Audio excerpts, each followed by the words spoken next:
Teachers day চলে গেছে সে অনেক কাল আগে, কিন্তু আমি এখনো স্যারকে টিচার্স ডে গিফট দিয়ে উঠতে পারিনি। মানে আমি যে স্যারের কাছে পড়ি টিউশন, আশা করছি যারা যারা টিচার্স ডে সেলিব্রেশনের ব্লগটা দেখেছো তারা কিন্তু অবশ্যই তন্ময় স্যারকে দেখেছো। তো এতটা লেট হয়ে গেছে কেন বলতো স্যারকে গিফট দিতে? তার কারণ হচ্ছে প্রথমত আমি গিফটগুলো অনলাইন অর্ডার করেছিলাম, তার জন্য অনেকটা লেট হয়েছে।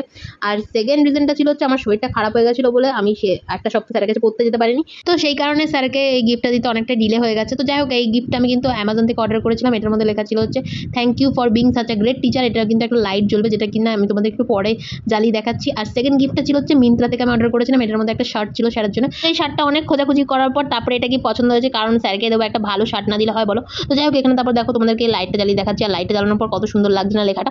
তো যাই হোক, আমি তারপর তো রেডি হয়ে গেছি যেহেতু পড়তে যাবো। আর এদিকে কিন্তু গিফটগুলো সুন্দর করে র্যাপ করে নিয়েছি। কিন্তু সবচেয়ে দুঃখের বিষয় কি বলতো, আমি যে পড়তে গেছিলাম আর পড়তে গিয়ে স্যারকে গিফটটা দিয়েছি, সেটা ক্লিপটা নিতে আমি ভুলে গেছি। তো যাই হোক, আমি পড়তে চলে গেছিলাম, পড়াটা কমপ্লিট করে যখন বাড়ি এসেছি, আর বাড়ি এসে দেখলাম যে কোকো আমার জন্য অপেক্ষা করছে যে আমি কখন আসবো। আর দেখো এই জন্য হাঁ করে আমার দিকে তাকিয়ে বসে আছে আমি আসার পর।